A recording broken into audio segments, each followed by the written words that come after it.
the sound and be able to say a sound without a picture. So it means we scaffold. That is why I'm saying teaching is an art. Because you can't say to the person, go and teach like this, like you code the teacher. The teacher sometimes needs to take out the teacher inside himself or herself to the classroom and say, okay, these learners are doing like, let me have this game for them to understand that when and are combined, they are called ma. You will give like your flashcards. I'm just thinking out of that. You just give learners flashcards. The other one will have the other one will have The game will say, okay, who has got who has got Then you pair them. They show their flashcards, then it's ma. Then you disconnect them. They are able to say they can uncode and decode. That's a game. But that we cannot go to an extent of saying to the teachers, do this. We want a teacher to demonstrate that art, something different based on the situation in front of you. Because we have tried this method, it didn't work, you try another method, then the issue of differentiation comes into place. When we differentiate, we are saying these learners cannot learn in the same manner. Multiple intelligence. Others can learn through hearing. Others can learn through hearing and seeing. Others can learn through hearing, seeing, and touching. You see, there are levels. So each and every lesson plan must be able to cater for all. But ultimately, everybody must be able to reach a particular level of understanding. They must be able to say the sounds, be able to build the words, be able to read the words, be able to build sentences and read sentences with understanding. That's where we want to get. But initially, you take your learners step by step. That's why I say it is important to build that capacity to the teachers, to say we can't tell them anything, everything.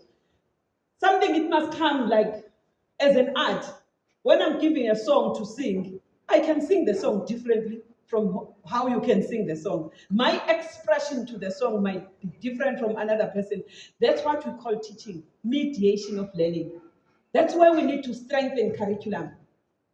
Because we can debate and debate to say, but we can't have something that is, we can have standards, but everyone will come with his or her own spice to make your curry, you see, to be enticing. You see, so say, oh, this one has got a little bit of spice. Okay, even if you taste it, oh, this one has got. There are those people who can be able to taste the curry and tell you the ingredients. You see, so all what I'm saying is that as the province, we are working with all our stakeholders. We have seen the gaps. Let us go back to our drawing board and say, how are we going to close this? How are we going to move to the teachers to say, here are the gaps that we have identified, but as a province, this is an approach. Because all what I want to see in the province is that let us adopt a particular approach to this. That we say it's standard, but also we allow teachers to be innovative in their own spaces, to say, as this teacher, that is why, colleagues, we say, let us resuscitate the PLCs. Because when teachers are together, they will be able to share good practice. When somebody is saying, in my class, I've got a learner who cannot be able to do A, B, and C, another one will be saying, I had such a learner, but these are the things that I've done. So now teachers themselves, they are assisting each other. So it is important, colleagues, that here, as the province, let us say how best, based on what we have learned today, we are taking this forward and say we work collaboratively. I think DDT said we need to have on board elites. We need also to on board teacher development, SNES. You see, there are a lot of people that we need for a learner to be able to attain. So learner attainment is everybody's business. within the institution, and each and every one of us has got a major role to play. We cannot do it alone as curriculum, and teacher development also cannot do it alone.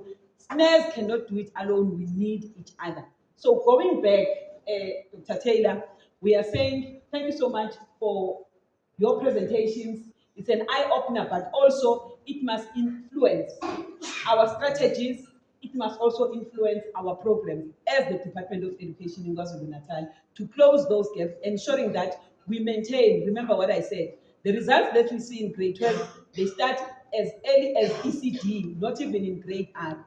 Now that ECD is part of the system, let us ensure that in ECD we build a solid foundation. When learners get into grade R in the formal schooling, we know that what is it that learners come with. We can now say there is a lot of time that we have spent with the learners before they get into formal schooling.